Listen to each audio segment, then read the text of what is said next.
सुप्रभात देवियों और सज्जनों, मैं कर्नल सोफिया कुरैशी और मेरे साथ विंग कमांडर व्योमिका सिंह आज आपको 6 से 7 मई 2025 की रात 1:05 से 1:30 बजे के बीच भारतीय सशस्त्र बलों द्वारा अंजाम दिए गए ऑपरेशन सिंदूर के बारे में जानकारी देंगे।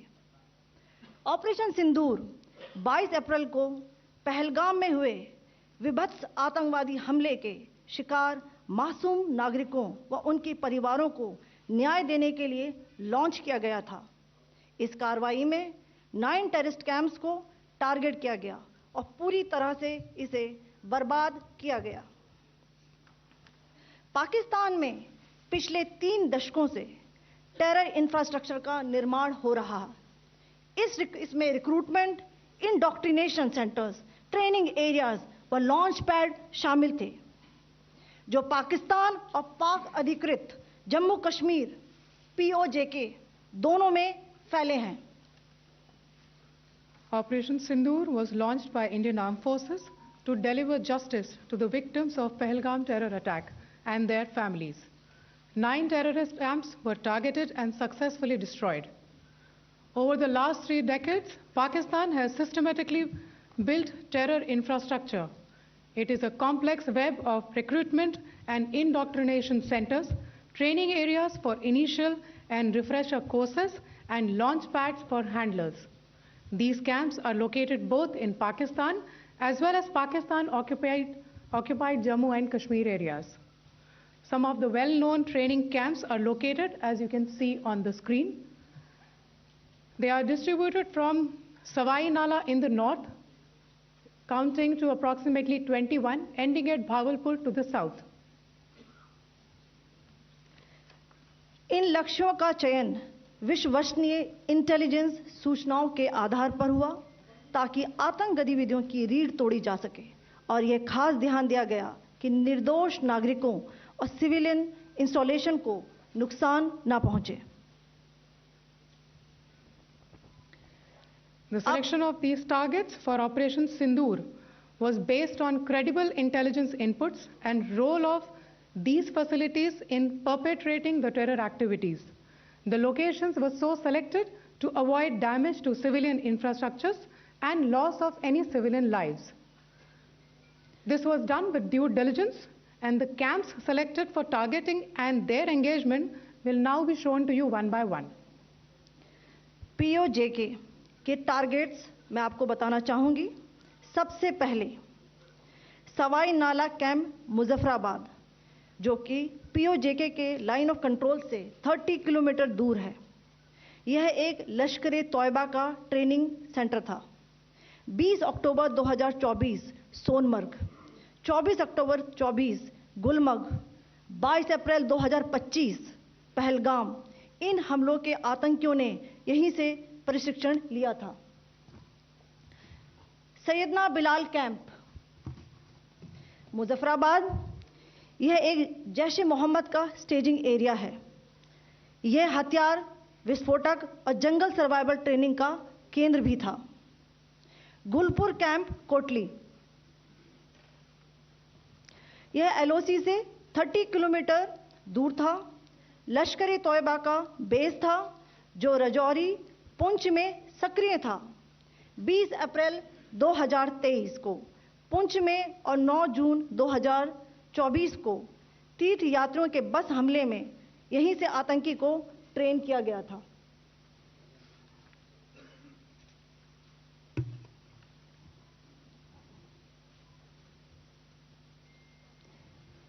बरनाला कैंप बिंबर, यह LOC से 9 किलोमीटर दूर है।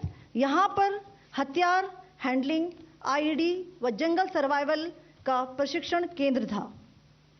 अब्बास कैंप कोटली,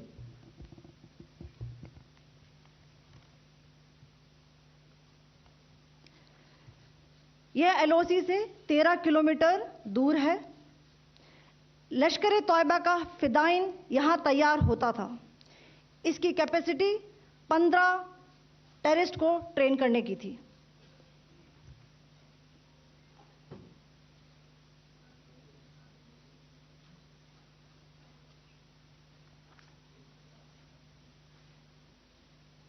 अब मैं पाकिस्तान के अंदर के टारगेट से अवगत कराना चाहूंगी। पहला, सर्जिकल कैंप सियालकोट। यह अंतर्राष्ट्रीय सीमा से 6 किलोमीटर की दूरी पर है, सांबा कठुआ के सामने।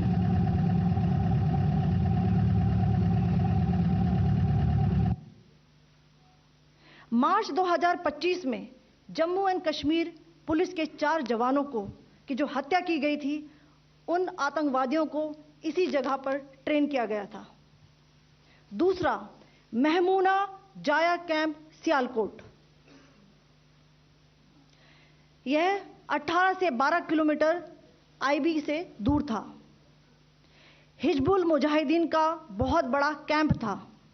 यह कठुआ जम्मू क्षेत्र में आतंक फैलाने का नियंत्रण केंद्र था। पठानकोट एयरफोर्स बेस पर किया गया हमला भी इसी कैंप से प्लान और डायरेक्ट किया गया था। मरकज ताइबा मुरीद के, यह आईबी से 18 से 25 किलोमीटर दूरी पर है। 2008 के मुंबई हमले के आतंकी भी यहीं से प्रशिक्षित हुए थे। अजमल कसब व डेविड हेडली भी यहां ट्रेन हुए थे।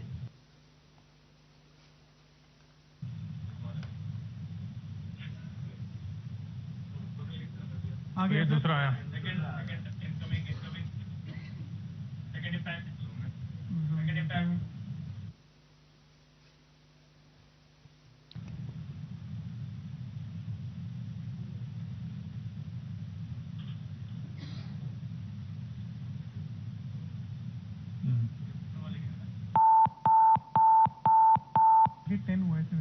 टारगेट 10 हुआ, एंक्लोजर सेम ही है।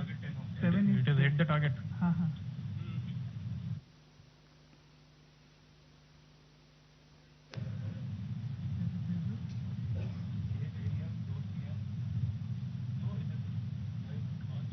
आ गया sir, impact.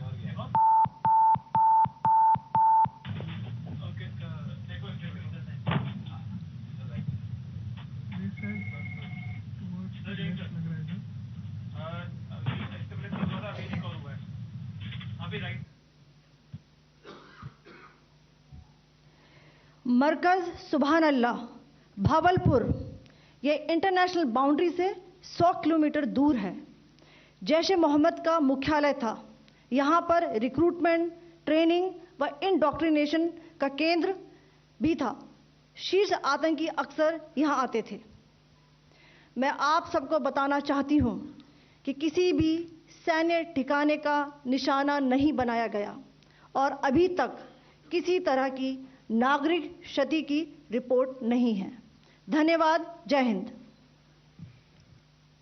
The strike on the terror camps were undertaken through precision capability, as shown to you. A niche technology weapons with careful selection of warheads was ensured so that there will be no collateral damage. The point of impact in each of the target was a specific building or a group of buildings. All the targets were neutralized with clinical efficiency, and the results reiterate the professionalism of the Indian Armed Forces in the planning and execution of their operations. No military establishments were targeted. India has demonstrated considerable restraint in its response. However, it must be said that the Indian Armed Forces are fully prepared to respond to Pakistani misadventures, if any, that will escalate this situation. Jai Hind, and thank you very much. Ladies and gentlemen, friends in the media, I ask your indulgence today in view of the fact that this is still